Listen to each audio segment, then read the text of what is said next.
Shalom, YouTube. Here are some more fruits from the garden. We got some radish and some beets. Look at those beautiful green leaves. Beets and radish. And we're about to juice them. Let's Are juicing. Go ahead. Today we are juicing strawberries, apples, sweet potatoes, carrots, a little bit of kale, and the radish and the beets from our garden. That was Sister Sophia. Shalom. Shalom, Saints. Today I'm making homemade granola. I have raisins, peanuts, and granola, and some brown sugar. And if you have nutmeg, put nutmeg in there.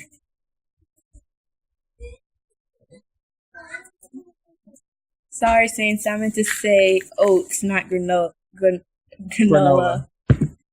After the dry ingredients, you put the wet ingredients, which will be syrup, more brown sugar, vanilla, butter, a stick of butter, and a cup of brown sugar, a cup of syrup, a stick of butter, and a teaspoon of vanilla.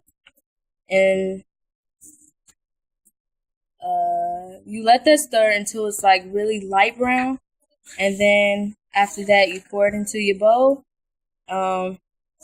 Mix it until you see like no more dry ingredients, no more dry oats, and then after that, you set your oven on 350, and put your granola on a flat pan like this. You actually put oil on the pan first before you put the granola on there. Then when you put the oil on there, you put the granola on there, and you stick it in the oven for like 10 to 15 minutes. Check it, and if it's like brown on the side, you turn it on the other side, so it'll be like this at first in the oven like this, and then you turn it this way if it's brown on one side, and let it get brown on the other side. And then after that, you when it's all the way done, take it out, put it on whatever makes it dry or whatever, and then mix up your granola, and you have your homemade granola. Shalom. Preparing all the fruits and vegetables we have to chop for the juice today. So we have 1 million apples, and we're adding lettuce too this time. I found some leftover lettuce, so we're going to add that to the juice today. Start. Oh, we're finishing up cutting up all the apples, and then we will prepare the juicer, because we will not cut up anything else. Everything going straight in the juicer, just like it is. Not peeling no skin, not cutting no leaves, nothing. So, it's sweet potatoes, apples, carrots, kale, lettuce, beets and radish, and strawberries. Mm-hmm. We'll be back with the finishing results. Oh, and grapes.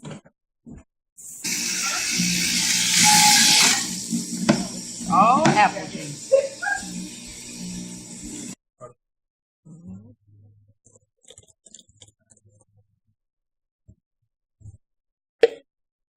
The finished product.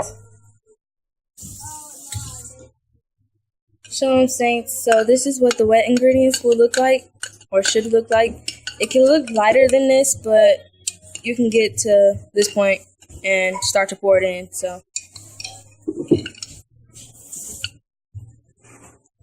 you pour the wet ingredients inside of the dry ingredients.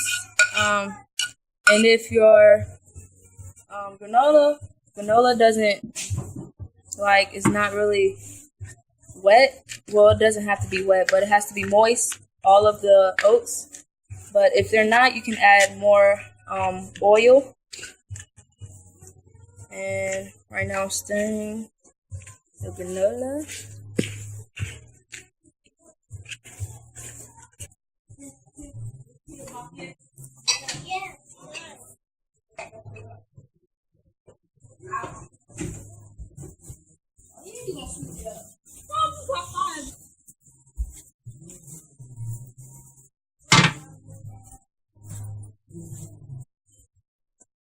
Alright, so I'm about to pour the granola onto the pans that are oiled. Both of them have to be oiled.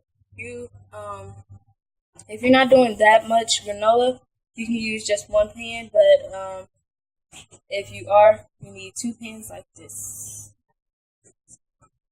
And as you pour your granola, you want to make sure that it's together, because if it's not together and it's spaced out like that, it'll burn. So keep it together. So this is one pan that's done, and I'm starting to do this pan. But this is how you want it to look. And oh yeah, and you can actually put cranberries and raisins in here. We didn't have any raisins right now, so I just put cranberries in there. But you can add those both together. Yeah, pretty much. Okay, so I'm about to stick it in the oven. You might want to put it on 350. The oven, you might want to set the granola up a little high, like on the first one, so it gets done quick. And the second one, you can put it on the third one. Should look like that. And so spacing this out.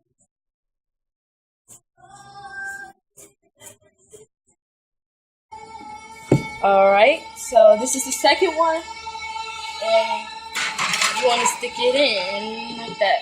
And then somebody can eat the spoon, but when it's like brown on the side, you can tell. You can actually like turn the granola over when it's like done, and you're gonna like take it out and twist it on the other side. Okay, so this is the overall results for the I stuck it in the oven on 350, and it's like cooling down right now. And like in 10 minutes, I'm going to go over the ends of the granola like this, just to make sure what it looks like. Flip them over and stick it in for the sinks tomorrow. Shalom.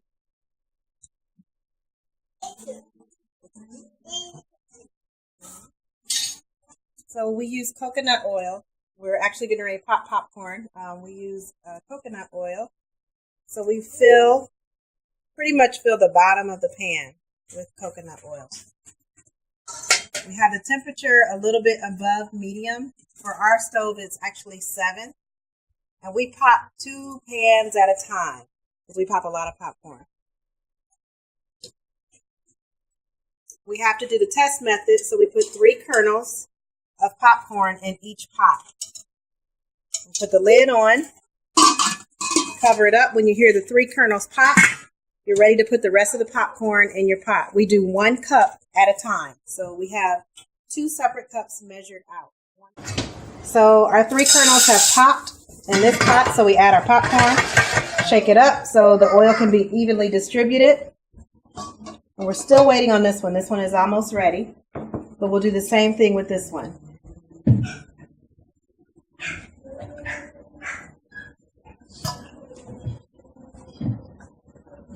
We'll go ahead and add it.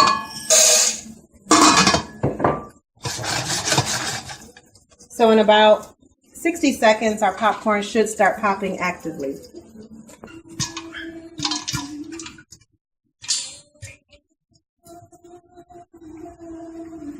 So our popcorn is actively popping, and we're just going to shake it up a little bit so so that it won't stick. We don't want the oil to burn on the bottom.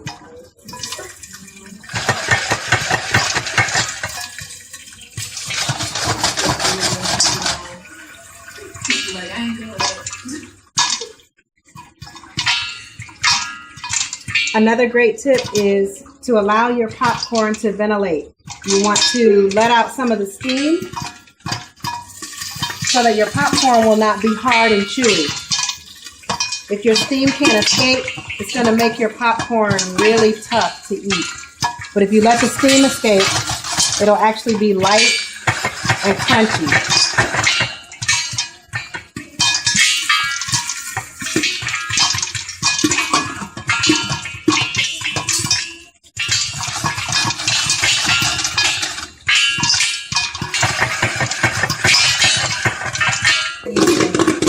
Okay, so our popcorn is popping up. So what we need to do is we need to dump some of the popcorn out so that it can finish popping. So we just kind of tilt it slightly and you just let it fall out of the pan on its own.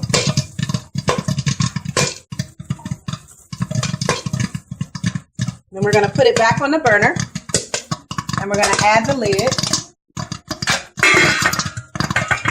We just wanted to create enough room so that our popcorn can finish popping the right way. So we're going to do the same thing with this one. See, it just kind of falls out by itself as it pops.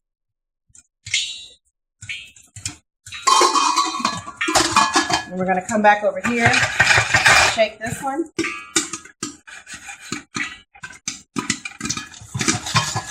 We're almost done.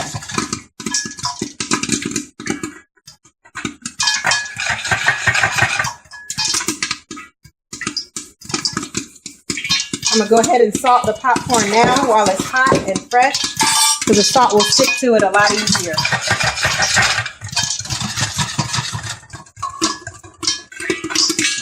So this is our end result. This is 2 cups of popcorn right here. So this is enough for the saints, and then there will actually be left over. So 2 cups of popcorn will make this amount here. Shalom. Bless you all.